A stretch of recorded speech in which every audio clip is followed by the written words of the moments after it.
No bigger fancy intro this time. This is the big one. Let's talk about it. I did not expect Taylor Swift to have a new album ready to go this soon.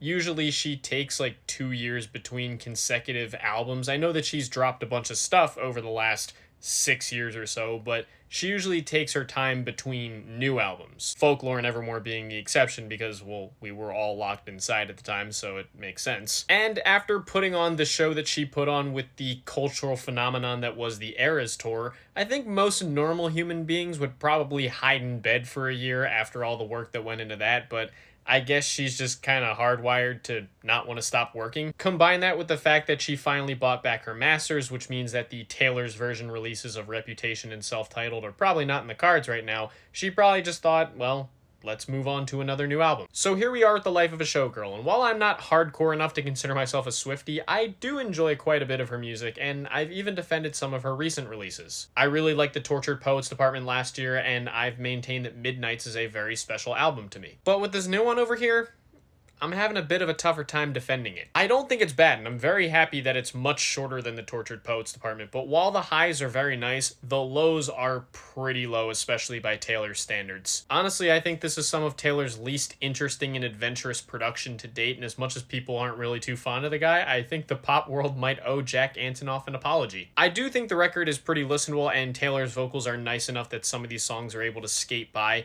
but I just don't find the album super memorable, and I think the hooks don't hit the way they usually do. And I'm not as crazy about the writing here either. I've championed Taylor Swift as a songwriter, but here it's kind of harder to do that. I know that she's obviously happy with her football-playing hunk of a soon-to-be husband that my team beat in the Super Bowl this year, go Birds. Thus, she's not going to be writing many more yearning heartbreak anthems, but I feel like the emotional core that makes Taylor's songs so great is just not here. And left in its place is millennial cringe without much of the fun or charm that usually comes with that, mixed with stuff that I think will only really be interesting to people who have swam to the very bottom of the Taylor Swift iceberg. Like, why is she dissing Charlie XCX on Actually Romantic? Like, lyrically, that song just feels so below the belt for Taylor and just mean and kind of childish, especially for someone like Taylor Swift. This is definitely the most lukewarm I've felt about a Taylor Swift album since Reputation, and while it's far from the worst thing I've heard this year, it definitely doesn't live up to the rest of her discography. On my rating scale, The Life of a Showgirl is gonna get an okay rating from me. There are a few fun jams I'll throw into my playlist, but otherwise I can only really recommend this to the most diehard of diehard Swifties. Everyone else take the highs and leave the rest of the record where it's at. Taylor's got plenty of music more worth your time than this.